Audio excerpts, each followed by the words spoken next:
బ్రతుకు బరువు. ఏరా, మనమేమిటో, మన పరిస్థితి ఏమిటో, మన తాహత ఏమిటో నీకేమన్నా ఆలోచన ఉందా? ఇప్పుడు ఏమైంది?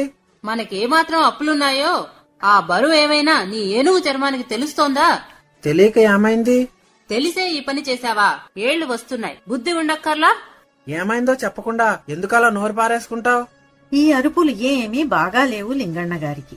నాకెందుకులే అని ఎంత ఊరుకున్నా ఊరుకోలేక ఎందుకమ్మా పక్కింటి వాళ్ళకు కూడా వినిపించేటట్లు అలా అరుచుకుంటావు? ఏమైంది ఇప్పుడు అని పార్వతమ్మకు అడ్డం తగిలారు. ఆ నువ్వు కూడా వాడిని అట్టానే వెనకేసుకురా. ఇహే నేనొక్కతిను ఈ సంసారం అంతా ఈదుతాను అని బుడుంగున కళ్ళనీళ్లు పెట్టుకుంది పార్వతమ్మ. ఏరా, ఎందుకు దాన్ని నేర్పిస్తావు? అది మీకోసమే కదరా కష్టపడుతోంది. ఆలోచించావా? తాతగారు సత్యనారాయణను కూడా మందలించారు. అబ్బే, ఎదిరించలేదు తాత. అసలు విషయం ఏమిటని అడుగుతున్నానంతే. తాతగారు రంగంలోకి వచ్చేసరికి సత్యనారాయణ మెత్తబడిపోయాడు. ఏం చేశాడమ్మా ఈ పొడుద్దాయి? అన్నాడు లింగన్న గారు సాదరంగా పార్వతమ్మతో. ఈ లాలనతో కొంత తేరుకుని ఆవిడ అసలు విషయం బయటపెట్టింది. అది కాదు నాన్న, నిన్న సాయంత్రం వచ్చి ఎవరో వీడికి 25 రూపాయలు ఇచ్చి పోయారు.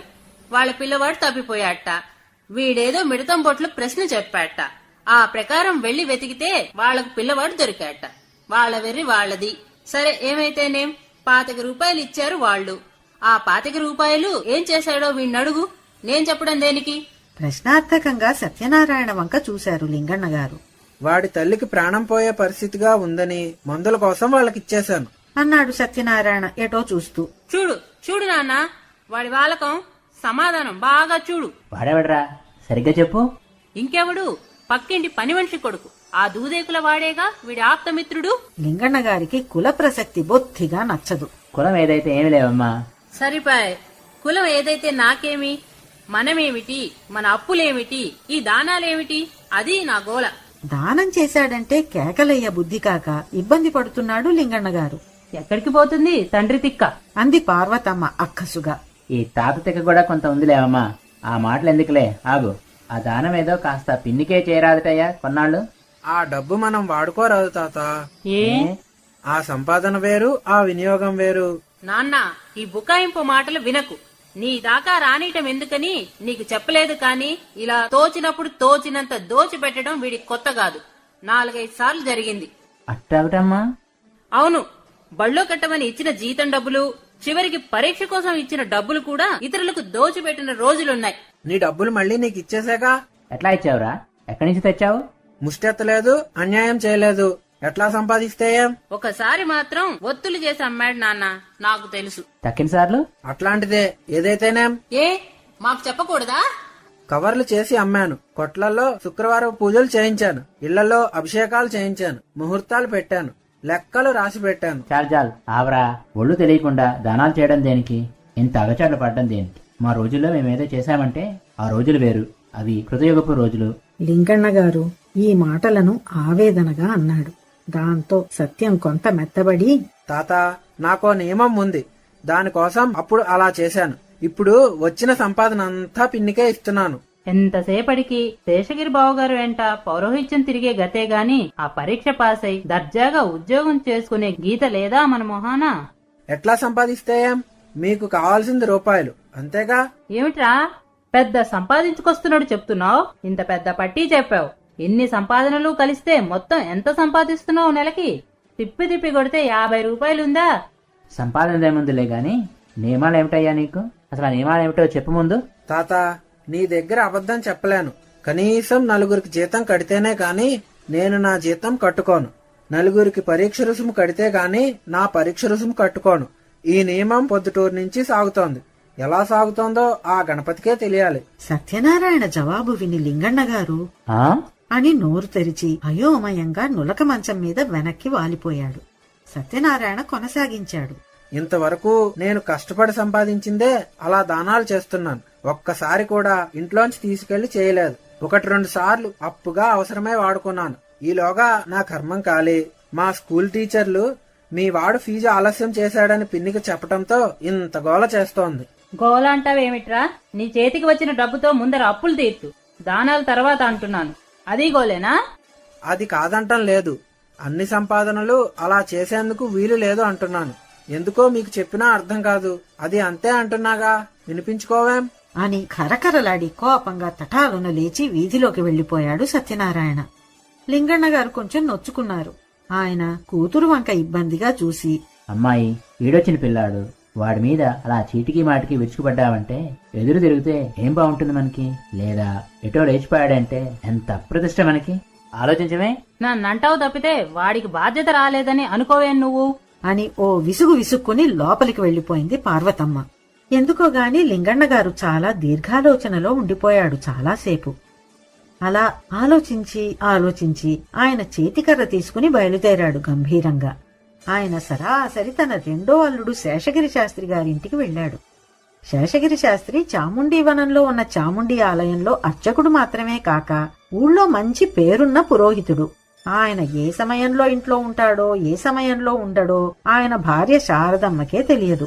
ఇక లింగన్న గారికేం తెలుస్తుంది? ఆదుర్దా ఆపుకోలేక ఏమైతే అయిందిలే అని బయలుదేరి వచ్చాడాయన.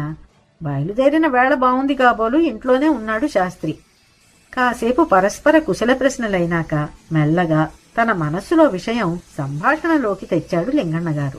శాస్త్రి, మా సత్యనారాయణ ఉపనయనం అయినాక నీ దగ్గర ఏదైనా వైదిక మొక్క చెప్పమన్నాడా ఏమిటి?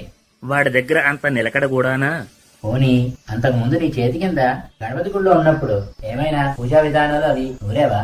ఆ నా మొహం, అప్పుడు వాడు వడుకు కాని వెధవా, వాడికేం చెబుతాను? అయినా ఏమిటి అలా అడుగుతున్నారు?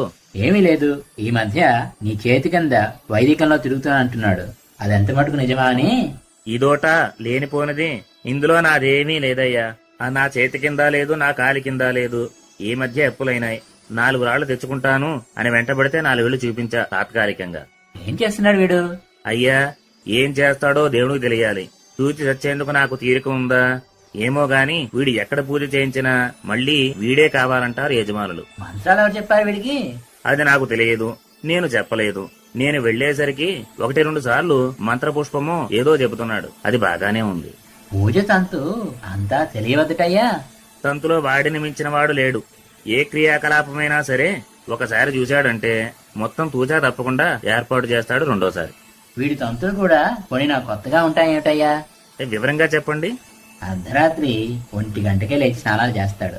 మంచులో దొడ్లో తెల్ల జిల్లేడు కింద కూర్చుని జపాలు చేస్తాడు.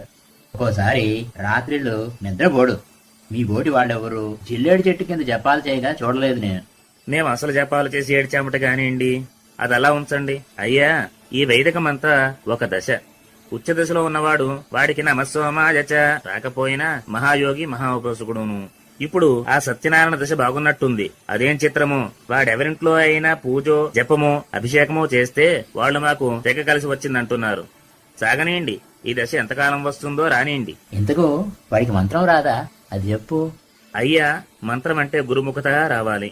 ఏ నాబోటి వాడి దగ్గరో చెప్పుకోవాలి. ముహూర్త భాగంలో మాత్రం వాడు గట్టివాడండోయ్. నేను 2-3 మాటలు చూసి సంతోషించాను. ముహూర్తం సరేలేవయ్యా, మంత్రం సంగతి చెప్పు. ఏం చెప్పను? నువ్వు విన్న భాగం బాగానే ఉంటుందంటున్నావు. పూజలు చేయించుకున్న యజమానులు మళ్ళీ పిలుస్తున్నారంటున్నావు. వాడి మంత్రం సరిగ్గా ఉందా లేదా అది తేల్చమేమిటి? మా లాంటి వాళ్ళం అలా తేలిగ్గా నోరు జారం. ఎంతో పరీక్షిస్తేనే గాని పెదవి కదపం. అది సరే గాని కొంతమందికి ఏదో రోగాలు తగ్గిస్తున్నట్టు, కొంతమందికి పిల్లలు తప్పిపోతే ఎక్కడున్నారో చెప్తున్నట్టు, కొంతమందికి ఇళ్లలో చిక్కులు పోగొడుతున్నట్టు, కొంతమందికి భార్యాభర్తల విరోధాలు పోగొట్టి సంసారాలు నిలబెడుతున్నట్టు తలొక్కళ్ళు తలోటి చెప్తున్నారు. నీ చెవినేమైనా పడ్డాయా? ఇంతకన్నా ఎక్కువే పడ్డాయి. అదేనయ్యా, నేనంటే లౌక్య బధవను, నువ్వు అనుష్ఠాతవు పండితుడువు. నిన్నడిగితే తెలుస్తుందని అడుగుతున్నా. ఏమిటి వీడి మార్గం? అసలు సన్మార్గమేనా చెప్పు. అయ్యా, ఇందాకనే చెప్పా, వైదికమంతా దశండి బాబు అని. ఒక దశలో అది అంతే. చిన్నప్పటి నుంచి కాచె వడపోసి చూశాను, అదంతే. ఒకడికి లేని అదృష్టం మరొకడికి పడుతుంది. అదే ఆ సిద్ధి, అదే దశ. ఇంతకన్నా చెప్పేదేమీ లేదు. అల్లుడి అభిప్రాయాలన్నీ కలగా పులగంగా కనిపించినాయి లింగన్న గారికి. ఇహ ఇంతకన్నా ఏమీ తేలదని గ్రహించి ఈయన ఆ సంభాషణ ఆపివేశాడు. కాని అల్లుడే మరో మాట అన్నాడు. ఏమైనా వాడికి మధ్య బాధ్యత తెలుస్తోంది. ఈ మధ్యే వైదికాలలో కూడా కాస్త నిలకడగా ఉంటున్నాడు. మీకు పార్వతికి అవమానం లేకుండా ఉంటే వాడి వైదికంలో నిలదొక్కుంటాడు. నాకేం అవమానం లేదయ్యా. అదోటి పెట్టకు, ఉంటే నేను పిల్లనెలా ఇస్తాను నీకు? అని హాస్యం చేస్తూ లేచి వచ్చేశాడు లింగన్న గారు. ఆ రాత్రి ఇంటికి రాలేదు సత్యనారాయణ. పార్వతమ్మ కంగారు పడసాగింది. మర్నాడు పొద్దున వచ్చాడు. అడిగితే సుబ్బన్న బావకు నైట్ డ్యూటీ ఉంటే వరలక్ష్మి ఇంట్లో పడుకున్నా అన్నాడు కోపంగా. వరలక్ష్మి కాపురానికి వెళ్లిన దగ్గర నుంచి మధ్య మధ్యలో సత్యనారాయణకి ఇదో డ్యూటీ తగులుతోంది. అయితే వాళ్లది ఒకటే గది. అందువల్ల తోడు పడుకోవాల్సి వచ్చినప్పుడు ఎంత చెప్పినా వినకుండా వీధి అరుగు మీదే పడుకుంటాడు సత్యనారాయణ. అయితే మంచులో పడుకునేది సత్యమే గాని ఆ భారం తను తీసేసుకున్నాడన్నట్టు లింగన్న గారి దగ్గు ఉబ్బసం పెరిగిపోతున్నాయి. ఏ మందులు పనిచేయటం లేదు. రాత్రిళ్లు దగ్గు ఆయాసంతో దాదాపు నిద్రుండటం లేదు ఆయనకు. సత్యానికి అస్సలే తీరిక ఉండటం లేదు. అతని దినచర్య అర్ధరాత్రి 1 గంటకు ప్రారంభమవుతుంది. అప్పుడతను స్నానం చేసి జపాలు మొదలెడతాడు. 3 గంటలకు జపం ఆపి పూజలోకి దిగుతాడు. 4:30కి గోసేవకు బయలుదేరతాడు. గోసేవ చేసుకుని ఇళ్లలో పాలు పోసి వచ్చేసరికి 7-8 అవుతుంది. అప్పుడు ట్యూషన్లకు బయలుదేరతాడు. ట్యూషన్లైన తరువాత కవర్లంటించటమో, వత్తులు చేయటమో, ఎక్కడన్నా లెక్కలు రాయటానికి పోవటమో, కాదంటే ఎక్కడైనా ఏ అభిషేకమో పూజో చేయించటమో ఏదో పని ఉంటుంది. ఇవన్నీ అయినాక పుస్తకం చేత పట్టుకునేసరికి నిద్ర తూగిపోతుంది. మళ్లీ మధ్యాహ్నం 2 అయిన దగ్గర నుంచి గొడ్ల పని మొదలు. మళ్లీ ఇదే చక్రం. సందులో సందు కొంతమందికి యోగాసనాలు నేర్పుతాడు. వీటిల్లో ఏది మానమన్నా మానడు. ఇంత ఉన్నా ఈ మధ్య కాస్త చదువుతున్నాడు, పర్వాలేదు అని సంతృప్తి పడుతోంది పార్వతమ్మ. సెప్టెంబర్లో మళ్లీ పరీక్షలున్నాయి. ఈ మాటైనా ఎస్ఎస్ఎల్సీ పూర్తి చేస్తే ఏదైనా ఉద్యోగం వస్తుందని ఆవిడ ఆశ. అయితే ఆవిడ ఆశ ఎక్కువ కాలం నిలవలేదు. గణపతి అనుగ్రహం అలా ఉంది మరి. ఏమంటే ఆగస్టు నెల చివరిలోనే వినాయక చవితి వచ్చింది. కసరే సెంటర్లో యువకులంతా కలిసి ప్రతి సంవత్సరం వినాయక చవితి ఉత్సవం 4 రోజులు పైగా నిర్వహిస్తారు. దాని పేరు నవరాత్రులు, కానీ జరిగేది మాత్రం 4 రోజులు. 100 వినాయక విగ్రహాలు పెడతారు. హరికథలు, నాటకాలు వగైరా పెద్ద పెద్ద కార్యక్రమాలు ఏర్పాటు చేస్తారు. ఉత్సవం చాలా హంగామాగా ఉంటుంది. ఆ ఉత్సవానికి కుర్రవాళ్లంతా పేటలో చందాలు వసూలు చేస్తారు. ఆ పేట రౌడీ ద్వారక ఆ ఉత్సవాలకు ప్రధాన హంగుదారు. సత్యనారాయణ అర్చక స్వామి. ఏర్పాట్లు మొదలైతే ఆ పేటలో ఆ కుర్రవాళ్లెవ్వరికీ ఒళ్ళు తెలియదు. ఇప్పుడు సత్యనారాయణ ఆ మైకంలో పడ్డాడు. పార్వతమ్మ ఒకటే గోల. కేకలేద్దామంటే అసలు దొరికితేగా. ఎప్పుడో ఒకసారి దొరికాడంటే నేను పాస్ కాపోతే అప్పుడు అడుగు అంటున్నాడు ధీమాగా. ఇంక ఏమిటి చేయటం? చిత్రంగా ఆ సెప్టెంబర్ పరీక్షల్లో సత్యనారాయణ పాస్ అయ్యాడు. 1961 సెప్టెంబర్. ఇతను పాసైన దగ్గర నుంచి పార్వతమ్మకు ఒక కొత్త చింత పట్టుకుంది. వీడు ఎస్ఎస్ఎల్సీ పాస్ అయ్యాడు, ఇక వీడికి పౌరోహిత్యం ఏమి కర్మ? వీడికి ఏదో ఒక ఉద్యోగం కావాల్సిందే అని. తను పెంచిన పిల్లాడు దర్జాగా ఉద్యోగంలో ఉండాలని ఆవిడ ఆశ. పాపం ఆ ఆశ వల్ల ఆవిడ సత్యాన్ని క్షణం నిలవనిచ్చేది కాదు. తను పోరితే వాడికి బాధ్యత తెలిసి వచ్చి ఉద్యోగం కోసం గట్టిగా ప్రయత్నిస్తాడని ఆవిడ ఆలోచన. అందువల్లే తన పోరు మరీ శృతి మించుతోందనే విషయం ఆవిడికి అర్థం కాలేదు. అయితే ఆవిడ పోరి ఊరుకోవటం కాదు, ఎక్కడైనా ఉద్యోగం వేయించమని తనకు తెలిసిన ప్రతి వాళ్ళని బ్రతిమలాడుతోంది. పోస్టల్ ఇన్స్పెక్టర్ కృష్ణప్ప గారొస్తే ఇహ చెప్పనే అక్కర్లేదు. కట్టెలడితే లక్ష్మయ్యకు చేతిమగ్గాల మిల్లు ఉందని గుర్తొచ్చింది ఒక రోజున. పార్వతమ్మ తక్షణమే వెళ్లి లక్ష్మయ్య భార్య లక్ష్మీదేవమ్మతో తన గోడు చెప్పుకుంది. మా సత్యనారాయణ ఏ పని లేకుండా ఊరికే తిరుగుతున్నాడు. మీకు తెలుసు కదా, పిల్ల పెళ్లి చేసి రుణభారంలో ఉన్నాము.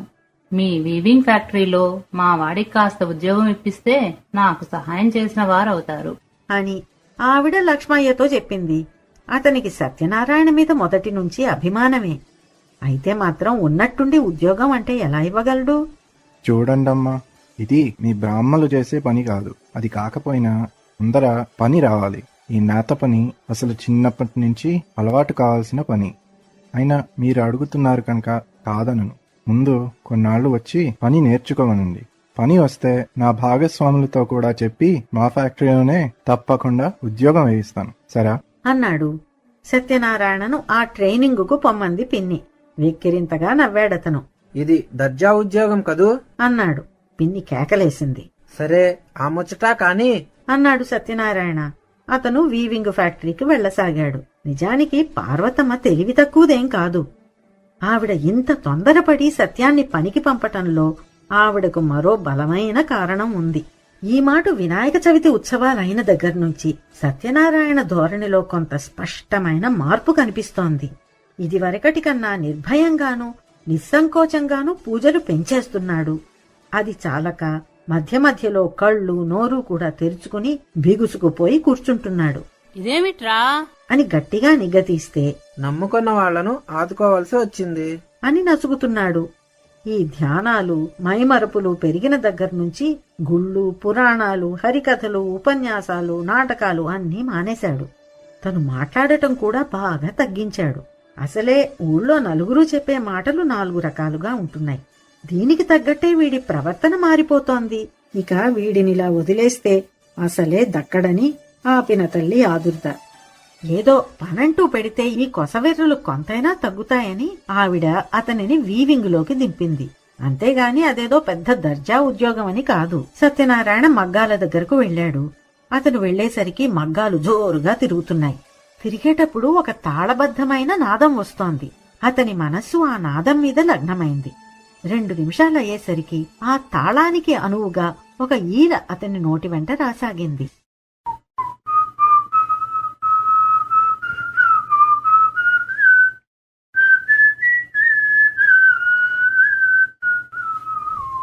అతని సీనియర్స్ అతనికి పనితీరు చూపించి మెల్లిగా పని అందించారు. అతను పనిచేస్తున్నాడు నిదానంగా. నోటి ఈల తాళబద్ధంగా సాగుతూనే ఉంది. క్రమంగా ఆ ఈల అక్షరాలుగా మారింది. అచ్యుతానంత శ్రీధర మాధవ దేవాదిదేవా పాండురంగ అచ్యుతానంత శ్రీధర మాధవ దేవాదిదేవా పాండురంగ. అతనికే ఆశ్చర్యం వేసింది. అతను చురుగ్గా పని నేర్చుకుంటున్నాడు. అంతకంటే చురుగ్గా అతని నోటి నుండి పాటలు మగ్గాల లయతో పదం పదం కలిపి పరుగులు తీస్తున్నాయి. వాటితో చేతులు కలిపి కాలం పరిగెత్తగా 15 రోజుల కాలం ఆ మగ్గాల చక్రాలను పడి నలిగిపోయింది. 16వ రోజున ఏం జరిగిందో ఎందుకలా జరిగిందో తెలియదు కాని అన్నట్టుండి కెవ్వమని ఒక చిన్న కేక, కస్సుమని ఒక చిన్న చప్పుడు, 2 ఒకేసారి వచ్చాయి. సోదర కార్మికులు లేచి వచ్చి విషయం తెలుసుకుని మిషన్లు ఆపేసరికి సత్యనారాయణ కుడి చిటికిన వేలు చివరి కణుపు ముక్క తెగి అవతల పడి ఉంది. నెత్తురు ధారగా కారుతోంది. సత్యనారాయణ వంగి వేలుముక్క అందుకొని దాని స్థానంలో పెట్టి నొక్కుతున్నాడు. కారుతున్న రక్తం ఆ మగ్గాన్ని ఆ నేలని అతని బట్టల్ని తడిపేస్తోంది. ఆ స్థితిలో సహకార్మికులు అతన్ని దగ్గరున్న వైద్యుడి దగ్గరకు మోసుకెళ్లారు. డాక్టర్ దగ్గరకు వెళ్లేసరికి ఆ వేలు నెత్తురు కారుతోంది కాని అతుక్కుని ఉంది. కాని కొంచెం మాత్రం పక్కకు జరిగి వంకరైంది. ఆ కార్మిక జీవనానికి చిహ్నంగా ఆ వంకర ఆ వేలికి అలా నిలిచిపోయింది. పిన్నమ్మ ఇప్పించిన ఉద్యోగం వల్ల రూపాయి ఆదాయం రాకపోయినా 1 నెల రోజులు పూర్తి విశ్రాంతి వచ్చింది. ఎవ్వరూ నోరెత్తేందుకు వీలు లేని విశ్రాంతి. దానికి మించి కార్మిక జీవనం, కార్మిక ప్రవృత్తి, కార్మిక సమస్యల పట్ల స్వానుభవపూర్వకమైన అవగాహన ఏర్పడింది. ఈ 2 కారణాల వల్ల పిన్నమ్మకు మనస్సులో కృతజ్ఞత చెప్పుకున్నాడు సత్యనారాయణ.